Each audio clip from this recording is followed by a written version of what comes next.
আসসালামু আলাইকুম। পরিবারের লোনের বোঝা শোধ করার জন্য একটা বুটিক ফ্যাক্টরিতে কাজ করতে যায় উইনা।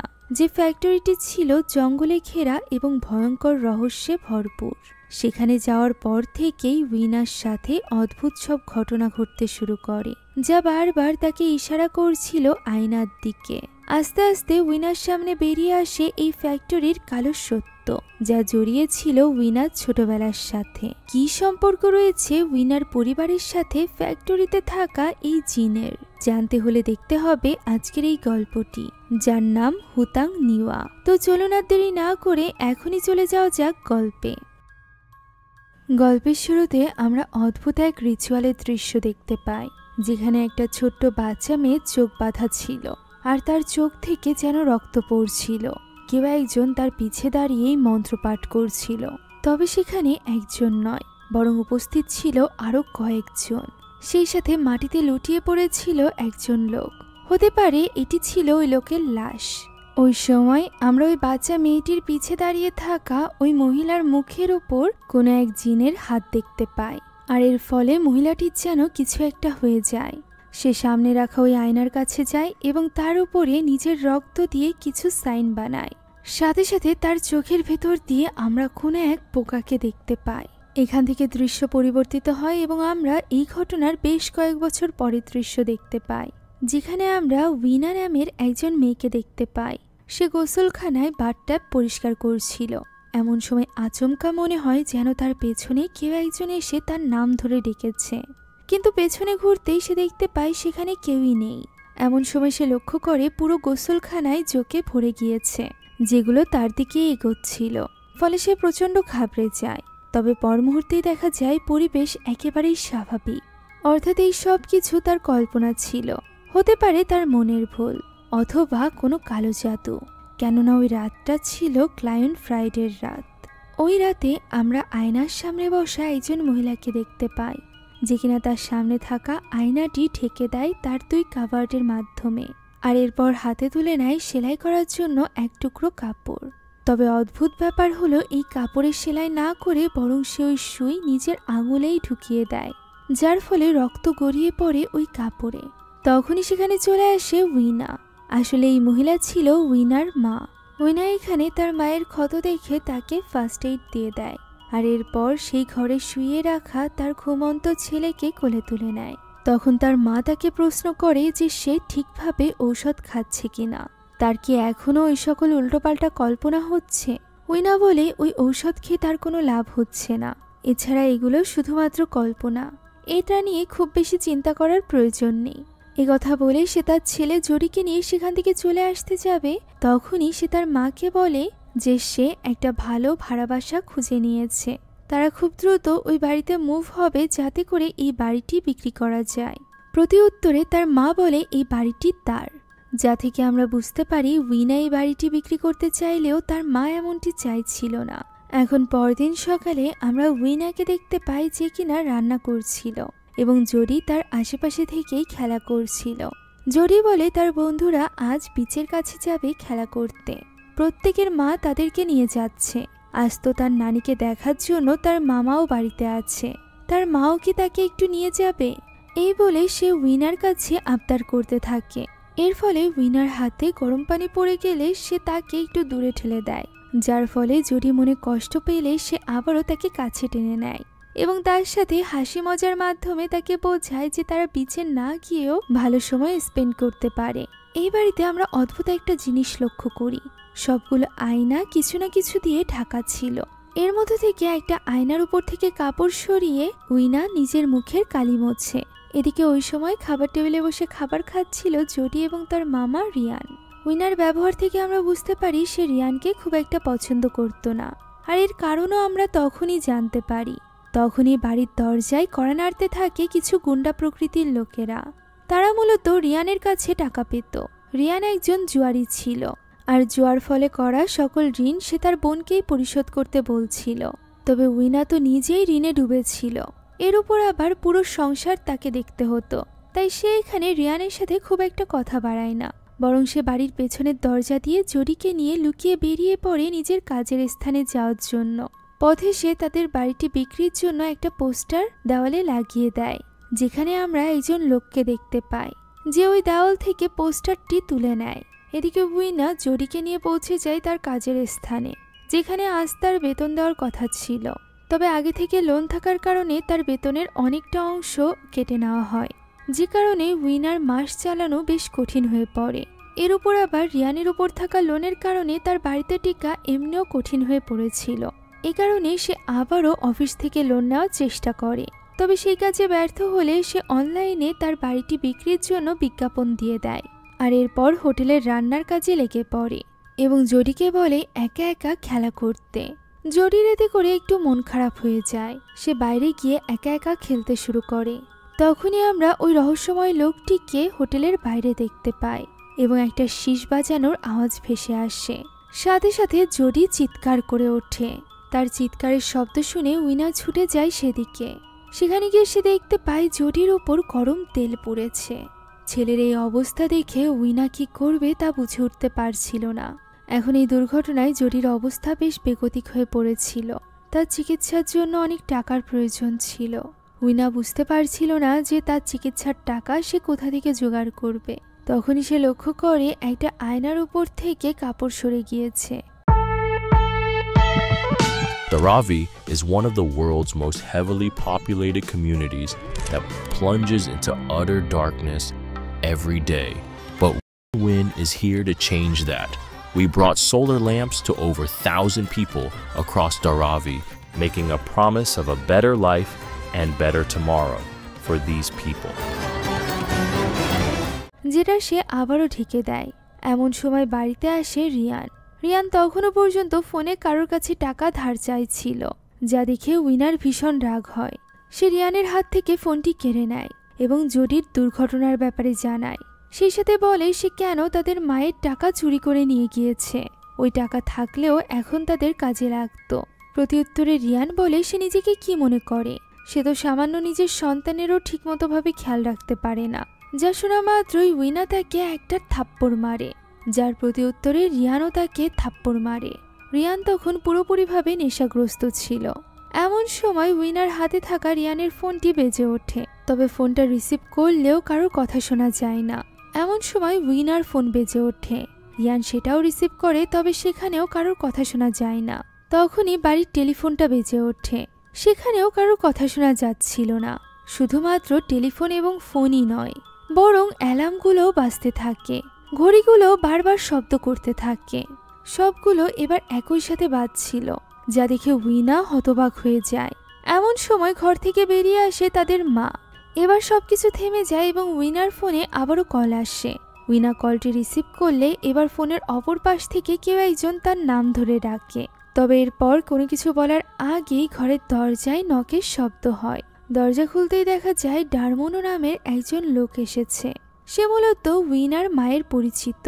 সে মূলত তার জন্যই অপেক্ষা করছিল। এখানে উইনা তার জন্য এক কাপ চা নিয়ে আসে, তবে এই গরম চা লোকটি এক নিমিষেই খেয়ে ফেলে, যেটা দেখে উইনা একটু অবাক হয়। লোকটি জানায় যে সে ছোটবেলাতে উইনাকে অনেকবার কোলে নিয়েছে। যা শুনে উইনা প্রশ্ন করে তাহলে তো নিশ্চয়ই সে তার বাবাকেও চিনে থাকবে। সে কি জানে তাদের বাবা কোথায়? যার উত্তরে রিয়ান বলে যে তাদের বাবা এতদিনে নিশ্চয়ই মারা গিয়েছে, আর যদিও সে বেঁচে থাকে তাহলে এটা জানার পর মারা যাবে যে তার মেয়ে উইনা বিনা বিয়ে করেই বাচ্চার মা হয়েছে। যা শুনে এর প্রতি উত্তরে উইনাও রিয়ানকে খোঁচা মেরে কথা বলে। তাদের মা এখানে তাদের দুজনকে চুপ করায়। তখন ডারমোনো বলে যে সে যখন লাস্টবার উইনার বাবাকে দেখেছিল তখন তাদের হাতে একটা বড় প্রজেক্ট ছিল, যে প্রজেক্টে তার বাবা না করে দিয়েছিল। আর এরপর ডারমোনো আর কোনোদিনও তাকে দেখেনি। সে বাড়ি বিক্রির পোস্টারের মাধ্যমে ধারণা পেয়েছে যে তার পরিবার এখন বেশ সংকটে আছে, তাই সে তার বাটিক ফ্যাক্টরিতে কাজ করার জন্য তাদের অফার নিয়ে এসেছে। দুই ভাই বোনের মধ্য থেকে যে কোনো একজন তার সাথে যেতে পারে এই বাটিক ফ্যাক্টরিতে কাজ করতে। রিয়ান এবার উইনাকে বলে সে যেন এই বাটিক ফ্যাক্টরিতে যায় এবং পরিশ্রমের টাকা দিয়ে তাদের উপরে থাকা সকল লোন শোধ করে দেয়। উইনা রিয়ানকে মনে করিয়ে দেয় যে তার জুয়ার অভ্যাসের কারণেই আজ তাদের এই অবস্থা, তাই সে যেন এই কাজটি করতে যায়। ডারমোনো বলে যে এমনিতেই তাদের সমস্যার সমাধান সে সাথে করে নিয়ে এসেছে। একথা বলে সে খামে করে বেশ কিছু টাকা তাদের দিকে এগিয়ে দেয়। উইনা বলতে যাবে যে এই টাকার কোনো প্রয়োজন নেই, তবে তার আগেই তার মা ওই টাকা নিয়ে নেয় এবং টাকাগুলো গুনে জানায় যে এটা যথেষ্ট। এ থেকে আমরা ধারণা করতে পারি যে রিয়ানের মতো তার মাও বেশ লোভী প্রকৃতির ছিল। সে ডারমোনোকে বলে উইনা তার সাথে যাবে, যা শুনে উইনা হতবাক হয়ে যায়। সে বলে তার এখন জোডির পাশে থাকা প্রয়োজন। তবে তার মা তাকে মনে করিয়ে দেয় যে জোডি একটা হারাম সন্তান, যাকে এই পৃথিবীতে আনার সিদ্ধান্ত উইনার ছিল। আর যেহেতু এই টাকা এখন জোডির চিকিৎসায় খরচ হবে, তাই টাকা ইনকামের দায়িত্বও পড়বে উইনার ঘাড়ে।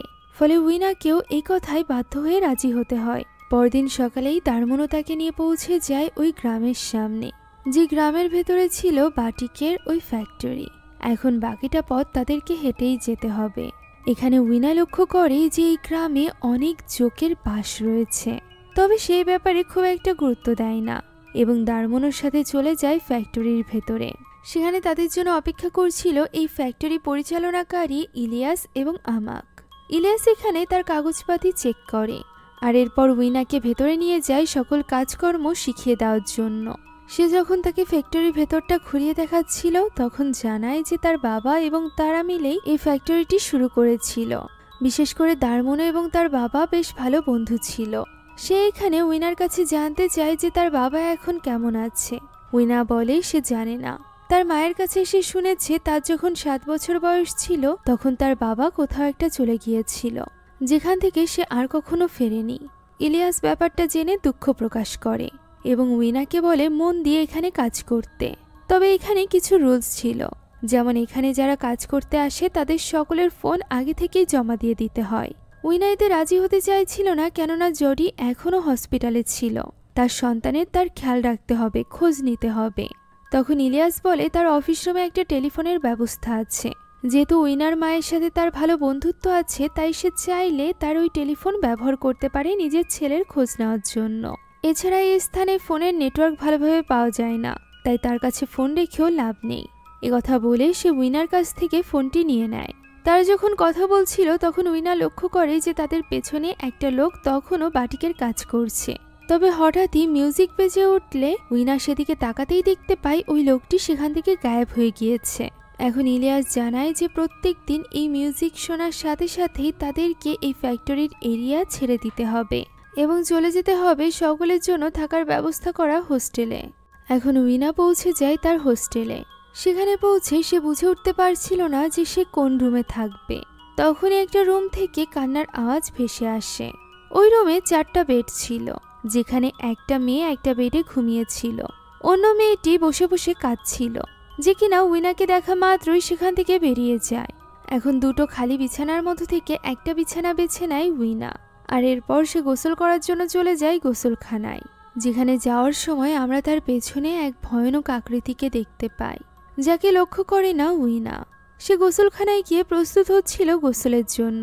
তখনই সেখানে থাকা পানি যেন ফুটতে আরম্ভ করে, ঠিক গরম তেলের মতো করে, যার মধ্যে থেকে ভেসে ওঠে তার ছেলে জডির হাত এবং চিৎকার করে সে বলতে থাকে তার মাকে সাহায্য করার জন্য।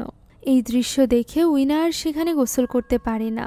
সে সবকিছু নিয়ে বেরিয়ে চলে যায় তার রুমের দিকে। ওই সময় আমরা সেখানে অসংখ্য আত্মাকে দেখতে পাই। এখন পরদিন সকালে উইনা তার বিছানা গুছাচ্ছিল, তখন গতরাতে কান্না করা ওই মেয়েটি তার কাছে আসে। মেয়েটির নাম ছিল ট্রি। ট্রি এখানে উইনাকে চাবি দিয়ে দেয়। তখন উইনা থেকে প্রশ্ন করে যে পাশের বিছানার মেয়েটি কি ঘুম থেকে উঠবে না। ট্রি এই কথা শুনে অবাক হয়ে যায় এবং সেখান থেকে চলে যায়। তখনই উইনা লক্ষ্য করে যে তার পাশের বিছানায় তো কেউই নেই। এখন এখানে ট্রি তাকে এই ফ্যাক্টরির সকল নিয়ম কানুন বুঝিয়ে দেয়। তারা সকলে এখানে বাধ্য হয়ে এসেছে, আর এখান থেকে যাওয়ার একটাই নিয়ম, যত টাকা তাদেরকে দেওয়া হয়েছে সেই টাকাগুলো পরিশোধ হওয়া পর্যন্ত এখানে থাকতে হবে এবং কাজ করতে হবে। তবে এই কাজের মাঝখানে তারা যদি কোনো রকম ভুল করে, তাহলে আস্তে আস্তে করে তাদের সময় আরও বেশি বাড়তে থাকবে, অর্থাৎ ভুলের সাথে সাথে তারা এখানে আটকে পড়বে। উদাহরণস্বরূপ সে এখানে একজন প্রেগনেন্ট মহিলাকে দেখায়, সেই সাথে একজন লোককেও দেখায় যার নাম ছিল আওয়াং। আওয়াং এবং তার বন্ধু একসাথে এসেছিল এখানে কাজ করতে একই টাইম পিরিয়ডের। তবে তার বন্ধু 2 মাস আগেই মুক্তি পেয়ে এখান থেকে চলে গিয়েছে। তবে আওয়াং তার ভুলের জন্য এখনও ফেসে আছে এই ফ্যাক্টরিতে। তাই ট্রি উইনাকে কোনোরকম ভুল করতে নিষেধ করে। ফ্যাক্টরির ভেতরে উইনারা যখন কাজ করছিল তখন সেখানে আসে ইলিয়াস। সে এখানে তাদের ফ্যাক্টরির রুলের ব্যাপারে সকলকে জানাতে এসেছিল। মূলত প্রত্যেক মাসে এই ফ্যাক্টরি থেকে যে কোনো একজন যোগ্য এমপ্লয়িকে বেছে নেওয়া হয় এবং তাকে পাঠিয়ে দেওয়া হয় তুবান শহরের নতুন ফ্যাক্টরিতে, যেখানে তারা এইখানের থেকে 3 গুণ স্যালারি পায়। তাই সে সকলকে মন দিয়ে কাজ করতে বলে, কেননা সকলের কাজের উপর ভিত্তি করেই ওই মানুষটিকে সিলেক্ট করে নেওয়া হবে। এখন প্রথম দিন উইনা বাটিকে ছাপ দিতে গিয়ে দেখতে পায় সে ঠিকঠাকভাবে করতে পারছে না। তাই সে ট্রিকে বলে তাকে সাহায্য করতে। ট্রি যখন তাকে দেখিয়ে দিচ্ছিল তখন উইনা লক্ষ্য করে তার পেছনে একজন লোক কাজ করছে, তবে পরক্ষণেই সে গায়েব হয়ে যায়। এতে করে ঘাবড়ে যাওয়ার ফলে উইনার হাতে গরম বাটিকের তাপ লাগে। এখন ওই দিন কাজ শেষ করার পর সকলে একে একে ফ্যাক্টরি থেকে চলে যাচ্ছিল। উইনা দ্রুত নিজের কাপড় গুছিয়ে নিয়ে সেখান থেকে বের হতে যাবে, তখনই তার পেছনে থাকা দরজাটি আপনা আপনি খুলে যায় এবং কেউ যেন ভয়ঙ্কর কণ্ঠে তার নাম ধরে ডাক দেয়, যা শুনে উইনা দেখার জন্য সেদিকে এগোতে শুরু করে। তখনই পিছ থেকে তাকে ডাক দেয় আওয়াং এবং বলে এই ধরনের আওয়াজ শুনলেও সে যেন সেদিকে না যায়। উইনা লক্ষ্য করলে দেখতে পায় যে ওই দরজাটি তো তখনও বন্ধ। উইনা ভাবে সে হয়তোবা আবারও এইসব কিছু কল্পনা করছে। এখন ওই রাতে উইনা রুম থেকে বের হয় পানি নেওয়ার জন্য। ট্রি তাকে এই কাজ করতে নিষেধ করেছিল, আর এই কারণেই সে একটু একটু ভয় পাচ্ছিল। সে যখন পানি নিতে যাচ্ছিল তখন একটা ঘরের ভেতরে আমরা গলা কাটা একটা আত্মাকে দেখতে পাই, তবে উইনা তাকে লক্ষ্য করে না। সে তো সরাসরি চলে যায় ঔষধ খাওয়ার জন্য পানি নিতে। ওই সময় আমরা লক্ষ্য করি পানিতে যেন রক্ত মিশে যাচ্ছে। সে পানি নিয়ে পান করতেই অদ্ভুত টেস্ট পায়। তাকাতেই সে দেখতে পায় ফিল্টারের ভেতরে একটা মেয়ের মাথা দেখা যাচ্ছে, যে কিনা তাকে বলতে থাকে আয়নার কথা। তবে সে কিছুই বুঝতে পারে না, উল্টে সে ঘাবড়ে গিয়ে তার হাত থেকে পানির বোতলটি পড়ে যায়। দৃশ্য চলে যায় পরদিন কাজের স্থানে। ওই দিন উইনার হাত থেকে রং করার বালতিটি পড়ে গিয়েছিল, অর্থাৎ তার দ্বারাও একটা ভুল হয়েছিল। তবে প্রথম দিকে তাকে তেমন কিছুই বলা হয় না। এখন সময় এসে গিয়েছিল কাপড় পর্যবেক্ষণ করার। সকলে যে যার কাপড় পর্যবেক্ষণের জন্য দিচ্ছিল। ইরিনি নামের একজন মেয়ে যে কিনা প্রেগনেন্ট ছিল, তার কাজে কিছুটা ভুল হয়, যে কারণে তাকে টেনে নিয়ে যাওয়া হয় শাস্তির জন্য। কাজে ভুল হলে, কাপড় নষ্ট হলে বা ডিজাইন সুন্দর না হলে তাদেরকে কঠোর শাস্তি ভোগ করতে হতো। তখনই এর সুযোগে আমরা দেখতে পাই উইনা কিছু কাপড় রাত্রির ট্রেতে দিয়ে দেয়। রাত্রি এতে করে বেশ অবাক হয়ে যায়। ওই কাপড় কয়েকটার ঘ্রাণ নেয় আমাক, আর এরপর সে উইনার দিকে তাকায়, তবে সে তাদেরকে কিছুই বলে না। উইনা বাইরে আসলে রাত্রি এর কারণ জিজ্ঞাসা করে। তখন উইনা রাত্রির সাথে একটা ডিল করে। সে ভালো করেই জানতো যে রাত্রি যত দ্রুত সম্ভব এখান থেকে বের হতে চায়। সে তুবান শহরে যেতে চায় চাকরি করার জন্য। যে যত বেশি কাজ করবে তার উপর ডিপেন্ড করেই সিলেক্ট করা হবে পরবর্তী ক্যান্ডিডেটকে। আর এই কারণেই উইনা ঠিক করেছিল যে সে রাত্রিকে সাহায্য করবে অনেক বেশি কাপড় জমা দেওয়ায়, যাতে করে এই মাসে রাত্রি সিলেক্টেড হয় এবং সে তুবানে যেতে পারে। আর এর বদলে উইনা শুধুমাত্র রাত্রির প্রথমবার পাওয়া বোনাসটা চায়, যেটা তাদের 1 মাসে 3 গুণ বেতন ছিল। রাত্রিও এতে রাজি হয়ে যায়। তারা দুজন এই অনুযায়ী কাজ করতে থাকে। উইনা বেশি বেশি কাপড়ে প্রিন্ট করে সেগুলো রাত্রির বাস্কেটে দিয়ে দিত। এভাবেই একদিন কাজ করার সময় উইনা লক্ষ্য করে বাকিরাও বেশ খাটছে। এমন সময় আচমকা সে জোডির কণ্ঠে চিৎকারের শব্দ শুনতে পায়। নিচের দিকে তাকাতেই সে দেখতে পায় সে ওই গরম বাটিক দিয়ে জোডির পেট পুড়িয়ে ফেলেছে। এর ফলে সে প্রচণ্ডভাবে ঘাবড়ে যায়। তবে পরবর্তীতেই দেখা যায় সেখানে কিছুই নেই। ফলে উইনা তড়িঘড়ি করে তার কাপড়গুলো গুছিয়ে দিয়ে দেয় রাত্রির বাস্কেটে। তবে দুজন মিলে কাজ করার পরও উইনার মনে হচ্ছিল যে তারা হয়তোবা তাদের লক্ষ্যে পৌঁছাতে পারবে না। উইনা মূলত যে কোনোভাবে রাত্রিকে জিতিয়ে তার বোনাসের টাকাটা নিতে চাইছিল, যাতে করে সে জোডির চিকিৎসার কাজে এটা খরচ করতে পারে। আর এই কারণেই সে ব্যাকুল হয়ে উঠেছিল।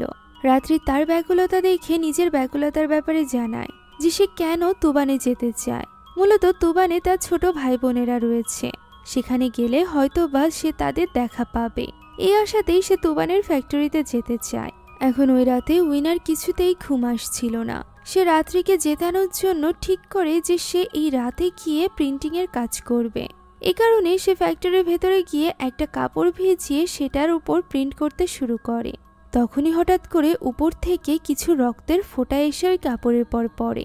সেটা দেখছিল এমন সময় একটা মানুষের কাটা মাথা এসে তার সামনে পড়ে, যে কিনা তাকে আবারও আয়না দেখতে বলে। এই দৃশ্য দেখে সে ভয়ে চিৎকার করে ওঠে।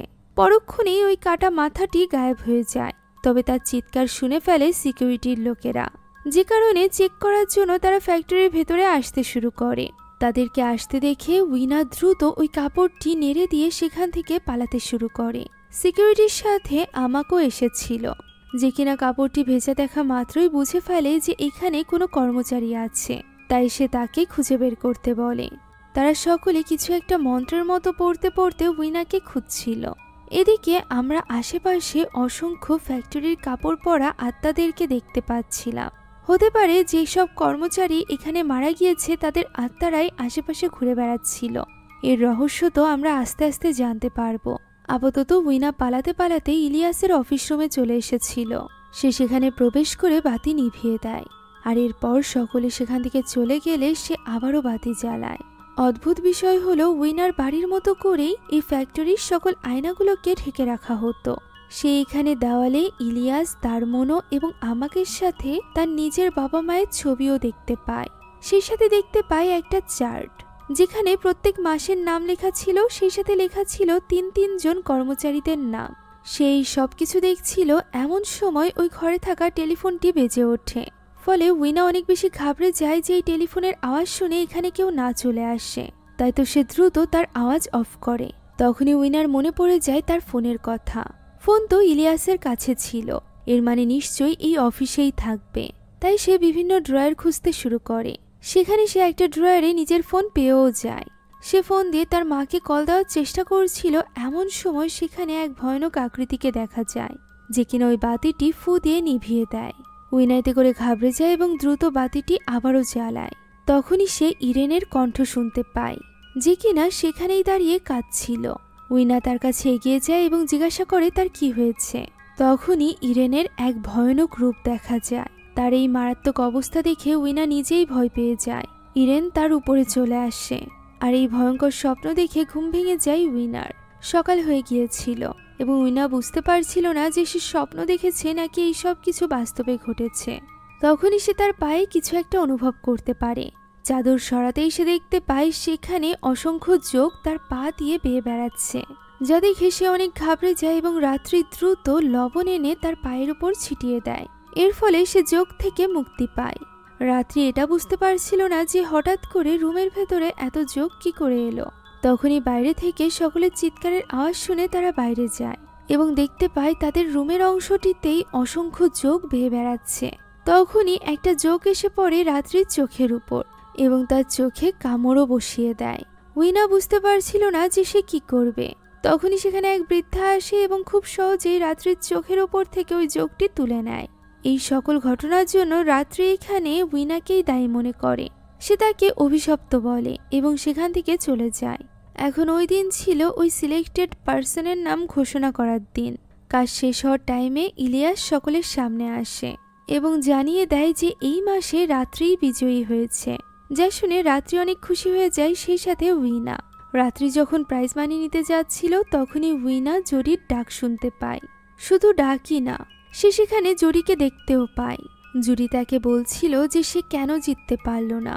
উইনা এখানে এর কারণে তার কাছে মাপ চাচ্ছিল এবং এগিয়ে যাচ্ছিল তার ছেলের দিকে। তখন ইলিয়াস ঘোষণা করে যে সে আরও একজনকে বিজয়ী হিসাবে ঘোষণা করছে, যে কিনা এই মাসে খুব ভালোভাবে পারফর্ম করেছে। যদিও তার ট্রান্সফার হবে না, তবে সে প্রাইজ মানি পাবে। আর সে আর কেউ নয় বরং উইনা ছিল। ফলে উইনা অনেকটা খুশি হয়ে যায় এবং জরিও সেখান থেকে গায়েব হয়ে যায়। উইনা যখন প্রাইজ মানি নিচ্ছিল তখন ইলিয়াস তাকে বলে এইভাবেই কঠোর পরিশ্রম করতে এবং সকলের মধ্যে একটা ইতিবাচক ধারণার জন্ম দিতে। এদিকে আমাক রাত্রিকে নিয়ে সেখান থেকে চলে যায়। উইনা বাইরে আসে এবং দেখতে পায় বাইরে দাঁড়িয়ে আওয়াং ধূমপান করছে। তার মনে হয় আজ না জেতার কারণে হয়তোবা আওয়াংয়ের মন খারাপ। তাই সান্ত্বনা দিতে গেলে আওয়াং জানায় যে সে জানে উইনা এবং রাত্রি মিলে কি করেছে, তবে সে তাদের ব্যাপারে কাউকেই বলবে না। সে আরও বলে যে উইনাকে এখানকার লোকজন অর্থাৎ ইলিয়াস এবং আমাক বেশ স্পেশালভাবে ট্রিট করে। এর কারণ সে জানে না ঠিকই, তবে তারও মনে হয় উইনা বেশ স্পেশাল। উইনা এখানে আওয়াংয়ের সাথে ধূমপান করে যেখানে আওয়াং জানায় যে সে এখান থেকে বের হতে চায় ঠিকই, তবে সে বাড়ি ফিরে যাবে না। যা শুনে উইনা একটু অবাক হয় এবং এর কারণ জিজ্ঞাসা করে, তবে আওয়াং এই কথার কোনো জবাব না দিয়েই সেখান থেকে চলে যায়। তখন উইনা দেখতে পায় আমাক রাত্রিকে নিয়ে কোথাও একটা যাচ্ছে। তার কাছে মনে হচ্ছিল রাত্রির যেন নিজস্ব কোনো হুঁশ জ্ঞান নেই। এখন ওই দিন উইনা কাজ শেষ করে রুমে এসে দেখতে পায় রাত্রি তখনও পর্যন্ত কাপড় চেঞ্জ করেনি। সে এক নাগাড়ে নিজের মুখের ভেতরে আঙুল দিয়ে কিছু একটা করছে। হঠাৎই আবার অদ্ভুতভাবে হেসে উঠছে। এর কারণ উইনা বুঝতে পারছিল না। তবুও উইনা এখানে একটু সাহস করে রাত্রিকে মনে করিয়ে দেয় যে তার বোনাসের টাকাটা দেওয়ার কথা ছিল উইনাকে। সে যেন যাওয়ার আগে তাকে এই টাকাটি দিয়ে দেয়। তবে এই কথার কোনো উত্তর না দিয়ে রাত্রি সেখান থেকে বের হয়ে যায়। ফলে উইনার একটু সন্দেহ হয় এবং তার পিছে পিছে বের হতে গেলে হঠাৎই তার পায়ে কিছু একটা লাগে। সে দেখতে পায় নিচে পড়ে আছে রাত্রির দাঁত, অর্থাৎ সে এতক্ষণ ধরে মুখের ভেতর হাত দিয়ে এক একটা করে দাঁত উকড়ে ফেলছিল। এটা দেখে উইনা অনেকটা ঘাবড়ে যায় এবং তখনই বেরিয়ে পড়ে রাত্রিকে খুঁজতে। রাত্রি ওয়াশরুমের দিকে যাওয়ায় সে ওয়াশরুমের কাছে চলে যায়। তখন তার পেছনে এক ভয়ানক আকৃতিকে আমরা দেখতে পাই। উইনাও এখানে খুব ঘাবড়ে গিয়েছিল। সে রাত্রির কান্নার আওয়াজ শুনতে পাচ্ছিল, কখনো বা রাত্রি হাসছিল। সে কোনো কিছুই বুঝে উঠতে পারছিল না। দরজার ফাঁকা দিয়ে সে একটা গোসলখানার ভেতরে রাত্রিকে দেখতে পায় এবং তাকে ডাকতে থাকে দরজাটি খোলার জন্য। তবে পর মুহূর্তেই ভেতর থেকে রাত্রি গায়েব হয়ে যায়। উইনা দেখার চেষ্টা করছিল রাত্রি কোথায় আছে। আচমকাই রাত্রি তার সামনে চলে আসে, তবে তার দুই চোখই সাদা ছিল, সেই সাথে মুখ থেকে রক্ত পড়ছিল। রাত্রির এই ভয়ানক রূপ উইনাকে আয়না দেখতে বলে। সাথে সাথে দরজাটি খুলে যায় এবং স্বাভাবিক রাত্রি বেরিয়ে আসে, যা দেখে উইনা হতবাক হয়ে যায়। সে এতটাই ঘাবড়ে গিয়েছিল যে সে আর এক মুহূর্ত সেখানে দাঁড়ায় না। আমরা দেখতে পাই গোসলখানার ওইখানে পড়ে আছে রাত্রির দাঁত, অর্থাৎ সত্যি রাত্রির সাথে অদ্ভুত কিছু ঘটছিল। তখনও পর্যন্ত রাত্রি নিজের দাঁত উখড়ে ফেলতে ফেলতে ওই ফ্যাক্টরির দিকে এগিয়ে যাচ্ছিল। তার পিছু পিছু যাচ্ছিল উইনা। তখনই আচমকা আওয়াং তার মুখ চেপে ধরে তাকে আড়ালে নিয়ে আসে এবং তাকে দেখায় যে সেখানে শুধুমাত্র রাত্রি নয়, বরং আরো কয়েকজন লোক এসেছে, যা দেখে উইনা একটু অবাক হয়। তখন আওয়াং তার বন্ধুর ব্যাপারে বলে। 2 মাস আগে তার বন্ধু যখন সিলেক্টেড হয়েছিল, তখন ওই রাতেই হঠাৎ করে তার বন্ধু যেন ভ্যানিশ হয়ে গিয়েছিল। তার কোনো রকম খোঁজ পাওয়া যায়নি। প্রত্যেক মাসে এমনটিই হয়। ক্লায়েন্ট ফ্রাইডেতে একজনকে সিলেক্ট করে নেওয়া হয়, আর ওই রাতেই সে গায়েব হয়ে যায়। আর পরদিন সকালের মধ্যেই একজন নতুন এমপ্লয়ি চলে আসে এই ফ্যাক্টরিতে কাজ করতে। আওয়াং এর এই কথা শুনে উইনা ভীষণ রেগে যায় যে আওয়াং তাকে এর আগে কেন এই কথা বলেনি। তাহলে সে অন্তত পক্ষে রাত্রির ব্যাপারটা নিয়ে সাবধান হয়ে যেত। তবে আওয়াং তো তখনও পর্যন্ত ভয় পাচ্ছিল তাদের মুখোমুখি হতে। তবে উইনা তার মতো এত ভীতু ছিল না, তাই সে সেখান থেকে বেরিয়ে তাদের পিছু করতে থাকে। তার পিছু পিছু এবার আওয়াংও যায়। তারা দুজন মিলে জঙ্গলের ভেতর দিয়ে খুঁজে বেড়াচ্ছিল রাত্রিকে ওই লোকগুলো কোথায় নিয়ে গিয়েছে তাই দেখতে। তবে তারা ঘুরে ফিরে এক স্থানেই বারবার আসছিল। তখনই আচমকা নিজের সামনে উইনা তার বাবাকে দেখতে পায়, যে কিনা হাতের ইশারা দিয়ে এক স্থানে দেখিয়ে দেয়। আওয়াংকে নিয়ে সেদিকে যেতেই উইনা দেখতে পায় সেখানে একটা রিচুয়াল হচ্ছে। এই রিচুয়ালটা দেখতে একদম গল্পের শুরুতে দেখানো ওই রিচুয়ালটির মতো ছিল। অনেকে লাল পোশাকধারী ছিল, সেই সাথে সেখানে ছিল রাত্রি, যাকে দেখে মনে হচ্ছিল কেউ যেন বশ করে রেখেছে। সেই বশীভূত অবস্থাতেই মন্ত্রের তালে নাচছিল। আর এরপর পাত্র নিয়ে ইলিয়াস তার সামনে আসে, যে পাত্রে রাত্রি তার একটা দাঁত উখড়ে তুলে দেয়। হঠাৎই তখন তাদের সামনে আবির্ভূত হয় এক বিশাল আকৃতির জিন, যে কিনা ওই দাঁতটি খেয়ে ফেলে। আর এরপর আমাক এগিয়ে আসে, যেখানে রাত্রি হাওয়ায় ভাসতে শুরু করে। উইনা যেতে চাইছিল তাকে বাঁচানোর জন্য, তবে আওয়াং তাকে আটকে নেয়। তখনই আমাক রাত্রির গলা কেটে তাকে সেখানেই বলি দিয়ে দেয়। ওই সময় বাড়িতে থাকা উইনার মাও নিজের হাতের আঙুল ফুটো করে ওই রিচুয়ালে পড়া মন্ত্রটি পড়ছিল। এর মানে উইনার মায়েরও হয়তোবা এই রিচুয়ালের সাথে কোনো না কোনো সম্পর্ক ছিল। এখন এই পুরো দৃশ্য দেখে উইনা এবং আওয়াং তো ভীষণভাবে ঘাবড়ে গিয়েছিল। এরই মাঝে আওয়াং এর পায়ে একটা জোক উঠে যায়, যার ফলে সে আওয়াজ করে ওঠে। আর আমাক এবং ইলিয়াস টের পেয়ে যায় তাদের উপস্থিতির ব্যাপারে। ফলে সেখানকার লোকেরা তাদেরকে ধাওয়া করতে শুরু করে। তারা দুজনই প্রাণপণে ছুটে পালাচ্ছিল বাঁচার জন্য। তবে আওয়াং পড়ে যায়। সে উইনার কাছে সাহায্য চাইতে থাকে, তবে উইনা তাকে সাহায্য করার জন্য আর সেখানে দাঁড়ায় না। ওই লোকগুলো আওয়াংকে তুলে নিয়ে যায়। এদিকে উইনা ছুটে পালাতে গিয়ে হোঁচট খেয়ে পড়ে যায়। সাথে সাথে সে যেন চলে আসে একটা অন্যরকম দুনিয়াতে, যেখানে সে খাবারের টেবিলে বসেছিল, যেখানে তার ছেলে, ভাই এবং মা ছিল। তার ভাই এখানে খুবই ভালো লোকের মতো করে তাকে খাবার পরিবেশন করছিল। তার মা এখানে তার পছন্দের খাবার বানিয়েছিল। তার ছেলেও সম্পূর্ণ সুস্থ ছিল। তার মা এবং ভাই বলে তারা এইভাবে সারা জীবন কাটিয়ে দিতে পারে। সে কি ফ্যাক্টরির বিষয়ে নাক না গলিয়ে তাদের সাথে থাকতে পারবে? এ কথার উত্তর না দেওয়ায় জোডি বলতে থাকে যে তার মা এখন আর তাকে ভালোবাসে না। এই বলেই সে নিজের মাথা টেবিলের সাথে আঘাত করতে থাকে। উইনা তাকে আটকে নেয়। তখনই দেখা যায় সেখান থেকে জোডি এবং রিয়ান গায়েব হয়ে গিয়েছে। বসে আছে শুধুমাত্র উইনার মা। উইনার মা এখানে তাকে উল্টোপাল্টা কথা বলতে থাকে। উইনা যেন নড়াচড়া করতে পারছিল না। সে খুবই ভয়ানকভাবে উইনার কাছে এগিয়ে আসে এবং তাকে বলে যে তার হারাম ছেলে এবং তাকে বিনা তারা সুখে থাকবে। উইনা তখন তাকে কাঁটা চামচ দিয়ে আঘাত করতে গেলে তার মা তার হাত কন্ট্রোল করে ফেলে, আর এরপর তাকে অনেক কিছু বলে ভয় দেখাতে থাকে। তবে এরপরও উইনা নিজের মনোবল শক্ত করে ওই কাঁটা চামচ ঢুকিয়ে দেয় তার মায়ের গলায়। দেখা যায় সে তার মায়ের গলায় এই কাঁটা চামচ ঢোকায়নি, বরং ঢুকিয়েছিল আমাকের গলায়, যে কিনা সেখানেই মারা যায়। উইনা বাস্তব জগতে ফিরে এসেছিল, অর্থাৎ ওই জঙ্গলের ভেতরে। সে ওই ফ্যাক্টরির হোস্টেল এরিয়াতে ফিরে যাচ্ছিল, তখনই পিছ থেকে তাকে ডাক দেয় আহত রাত্রি। রাত্রিকে এই অবস্থায় দেখে সে তার কাছে ছুটে যায়। রাত্রি এখানে তার কোলেই ছটফট করছিল। তবে হঠাৎই সে চিৎকার করে ওঠে এবং তাকে বলে সে তাকে অভিশাপ দিচ্ছে, যা শুনে উইনা অবাক হয়ে যায়। তখনই পিছ থেকে কেউ একজন এসে উইনার মাথায় আঘাত করে তাকে অজ্ঞান করে ফেলে। এরপর উইনার জ্ঞান ফিরলে সে নিজেকে ইলিয়াসের অফিসে দেখতে পায়, যেখানে ইলিয়াস বারবার কল করছিল আমাকে। জ্ঞান ফিরতেই ইলিয়াস উইনাকে বলে যে সে অজ্ঞান হয়ে বাইরে পড়েছিল। উইনা রাত্রির কথা জিজ্ঞাসা করলে ইলিয়াস বলে রাত্রি তো আমাকের সাথে তুবানে চলে গিয়েছে।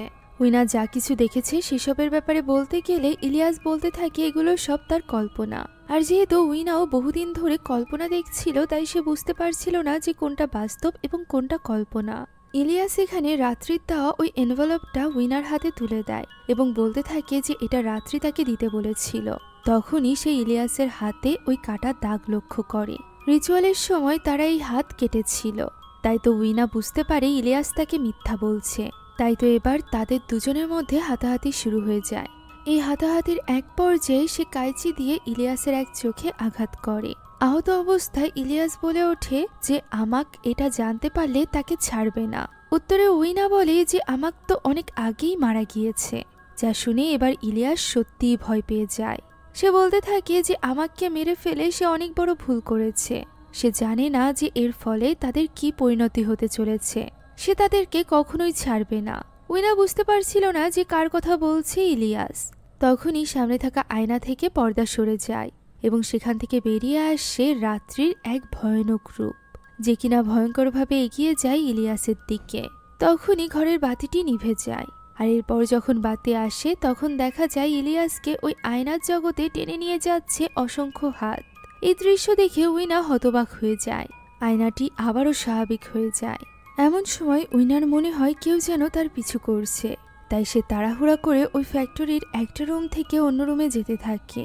সে এমন একটা রুমে চলে আসে যেখানে অসংখ্য বাটিকের কাপড় ঝোলানো ছিল। সেখানে কালো জাদুর কিছু জিনিসপত্র ছিল। দেখে মনে হচ্ছে বাটিকের কাপড় দ্বারা এখানে কালো জাদু করা হচ্ছে। এই ঘরের এক কোণে সে আওয়ানকে দেখতে পায়, যে কিনা ভয়ে কাঁপছিল। সে আওয়ানের কাছে গেলে আওয়ান বলে তাকে ওই লোকগুলো এখানে আটকে রেখে চলে গিয়েছে। তখনই তারা কিছু অদ্ভুত আওয়াজ শুনতে পায়, এক ভয়ানক কণ্ঠ, সেই সাথে ভয়ানক সকল আকৃতি, যা দেখে তারা দ্রুত ওই ঘর থেকে বেরিয়ে আসে। তারা চলে আসে এমন একটা স্থানে যেখানে দেখে মনে হচ্ছিল যে এটা একটা জেল। জেলের ভেতরে আটকা ছিল এই ফ্যাক্টরির কর্মচারীরা। হয়তোবা যারা ভুল করত তাদেরকে শাস্তি দেওয়ার জন্য এখানেই নিয়ে আসা হতো। এখন এখানে আসার পর আওয়াংয়ের ব্যবহার বেশ অদ্ভুত হয়ে যায়। সে যেন সব কিছু জানে। উইনা যতই ভয় পাক তার মনে হচ্ছিল এখানে ভয়ের কিছুই নেই। আমাক যেহেতু মারা গিয়েছে তাই নিশ্চয়ই তার ডাকা জিনটাও চলে গিয়েছে। এই কথা বলে সে সেখানে একটা গান চালিয়ে দেয়। এই গানটাই মূলত প্রতি রাতে ফ্যাক্টরি এবং হোস্টেল জুড়ে বাজানো হতো, যেটার তালে তালে আওয়াং নাচতে থাকে। উইনা তাকে প্রশ্ন করে যে সে না দ্রুত এখান থেকে বেরিয়ে যেতে চাইছিল তার ভাই বোনের কাছে ফিরে যাওয়ার জন্য। এর কোনো উত্তর আওয়াং দিচ্ছিল না। তখনই উইনা দেখতে পায় এই ঘরের ভেতরও একটা আয়না ঢাকা অবস্থায় রয়েছে। সে এখানে বুদ্ধি করে এবং ওই আয়নার উপর থেকে কাপড় সরিয়ে দেয়। তখনই সে দেখতে পায় সেখানে শুধুমাত্র আওয়াং নয়, বরং আওয়াংকে বশ করে রাখা ওই জিনটি আওয়াংয়ের পিছে থেকেই তাকে নাচাচ্ছে, যা দেখে এবার সে কাঁচিটা হাতে তুলে নেয়। তখনই বসে থাকা আওয়াং ভয়ঙ্করভাবে তার দিকে এগিয়ে আসে এবং তাকে আঘাত করে মাটিতে ফেলে দেয়। সাথে সাথে সে টেলিপোর্ট হয়ে যেন চলে আসে ওই জঙ্গলে, যেখানে তার সামনে তার বাবা আহত অবস্থায় পড়েছিল। কিছু বুঝে ওঠার আগেই আওয়াং তাকে তুলে নেয় এবং বলে তার সামনে যা কিছু হচ্ছে তা দেখতে। সে দেখতে পায় ২০ বছর আগের ঘটনা, যেখানে তার বাবা কারোর পিছু করতে করতে জঙ্গলের ওই স্থানটিতে চলে আসে যেখানে গল্পের শুরুতে দেখানো ওই রিচুয়ালটি করা হচ্ছিল। শান্ত অর্থাৎ উইনার বাবা এইখানে এই রিচুয়ালে বাধা প্রদান করে এবং সবকিছু ফেলে দিতে শুরু করে। এই রিচুয়ালটি মূলত করা হচ্ছিল ফ্যাক্টরির লাভের জন্য। সেখানে ইলিয়াস আমাকের সাথে সাথে দারমনও উপস্থিত ছিল। এরই মাঝে শান্তকে আটকানোর জন্য সামনে চলে আসে তার স্ত্রী অর্থাৎ উইনার মা, যাকে দেখে শান্ত অবাক হয়ে যায়। তখন তার স্ত্রী বলে যে তারও টাকার প্রয়োজন, তারা এই কালো জাদুর মাধ্যমে তাদের ফ্যাক্টরিটিকে লাভবান করাতে পারবে। তবে শান্ত তো এই পথে একদমই যেতে চাইছিল না। এর উপর আবার সে যখন দেখতে পায় তার মেয়ে উইনাকেই এই কালো জাদুর জন্য ব্যবহার করা হচ্ছে, তখন সে ভীষণভাবে রেগে যায়। এমন সময় সেখানে চলে আসে আমাক এবং তার গলা কেটে দেয়, যার ফলে সেখানে ছটফট করতে করতে মারা যায় শান্ত। স্বামীকে হারানোর পরও উইনার মা শিক্ষা হয় না, সে উইনাকে দিয়ে এই কালো জাদু করায়। অর্থাৎ ২০ বছর আগে তার মাই মূলত তাকে জিনের হাতে তুলে দিয়েছিল, যেটা জানার পর উইনা তো হতবাক হয়ে যায়। আর এরপর সে যখন চোখ মেলে তখন সে নিজেকে ওই ফ্যাক্টরির জেলখানায় দেখতে পায়, যেখানে তাকে বেঁধে রাখা হয়েছিল। তার সামনে ছিল অসংখ্য মোমবাতি, সেই সাথে ছিল ওই জিন, যে কিনা ভয়ানকভাবে তার দিকে এগিয়ে আসছিল, যা দেখে উইনা কোনো মতে নিজের হাতের বাঁধন খুলে সেখান থেকে পালিয়ে ওই ঘরটিতে চলে আসে, যেখানে সে এর আগের বার বাটিকের কাপড় ঝোলানো অবস্থায় দেখেছিল, অর্থাৎ রিচুয়াল করার ওই ঘরটিতে। তবে এবার আর সেখানে বাটিকের কাপড় নয়, বরং বাটিকের কাপড়ে ঝোলানো ছিল অসংখ্য লাশ। এই ঘরে এসে উইনা তো ভীষণ ঘাবড়ে যায়। আশপাশ থেকে ওই জিন বারবার আওয়াংয়ের রূপ নিয়ে তাকে ভয় দেখাতে থাকে। সে বুঝতে পারছিল না যে সে কিভাবে এই জিনের হাত থেকে মুক্তি পাবে। সেখানে সে ইরিনের লাশও দেখতে পায়। তখনই হঠাৎ করে সে নিজের সামনে তার বাবাকে দেখতে পায়। বাবা এখানে হাতে ইশারা করে এক স্থানে দেখিয়ে দেয়, যা দেখে উইনা ভয়ে ভয়ে সেদিকে এগিয়ে যায়। গতবারও তার বাবা তাকে সাহায্য করেছিল। এই ভরসায় সে একটা আয়নার সামনে গিয়ে দাঁড়ায়, যেটা একটা কাপড় দিয়ে ঢাকা ছিল, আর এটাই ছিল এই ঘরের রিচুয়ালের আয়না। সে এই কাপড়টি সরিয়ে ফেলতেই হতবাক হয়ে যায়, কেননা ওই আয়নার ভেতরে বন্দি অবস্থায় ছিল তার বাবা, সেই সাথে অসংখ্য আত্মা, যা দেখে সে তার হাতে থাকা কাঁচি দিয়ে ওই আয়নার উপর আঘাত করতে থাকে।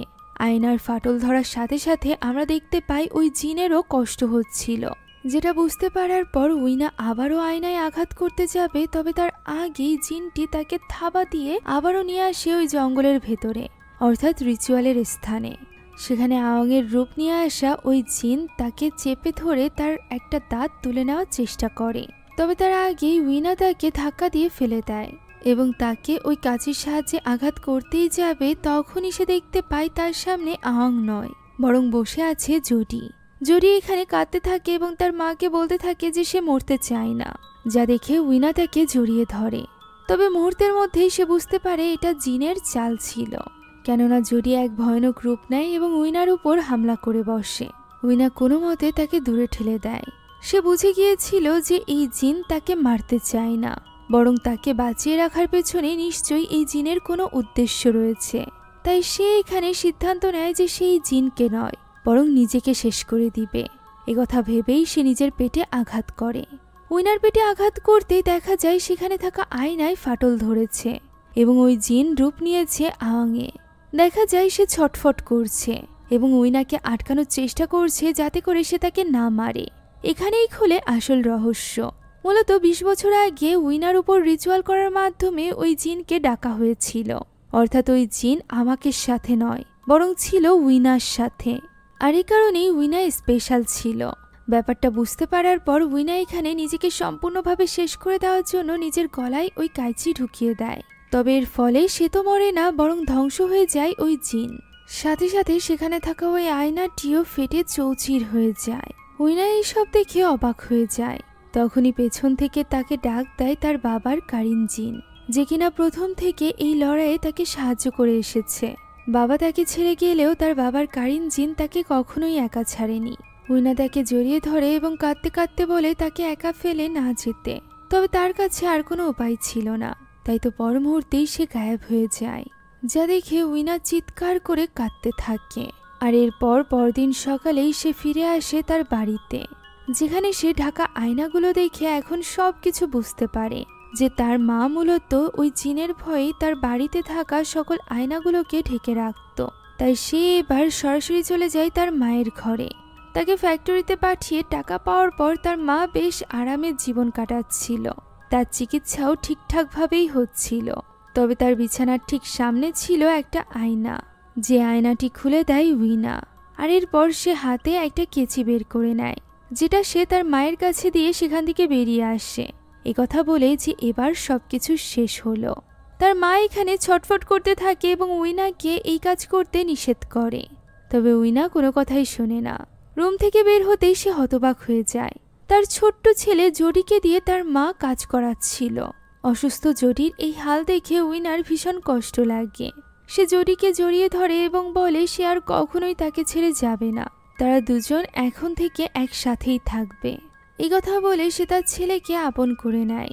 এখন যারা যারা এই কালো জাদু করেছিল তারা সকলে নিজ নিজ কৃতকর্মের ফল পেয়েছে, শুধুমাত্র ডারমোনো বাদে। ডারমোনোকে আমরা দেখতে পাই যে কিনা এক কাপলের কাছে গিয়েছিল আবারও ডিল করতে, যাতে করে তার সন্তানকে দিয়ে সে ওই জিনের সাথে কালো জাদু করতে পারে। আর এর বদলে ওই দম্পতি পেতে চলেছিল অনেক সম্পদ। দম্পতি এখানে এই প্রস্তাবে রাজি হয়ে যায় এবং ডারমোনোর এক ভয়ানক হাসির মাধ্যমে শেষ হয়ে যায় আজকের এই গল্পটি। আশা করছি সত্য মুক্তি পাওয়া ইন্দোনেশিয়ান এই হরর গল্পটি আপনাদের কাছে ভালো লেগেছে। যদি ভালো লেগে থাকে তাহলে একটি লাইক এবং একটি কমেন্ট করতে ভুলবেন না। আমাদের চ্যানেলে নতুন হয়ে থাকলে please subscribe to our channel. Thank you so much for watching this video. আল্লাহ হাফেজ।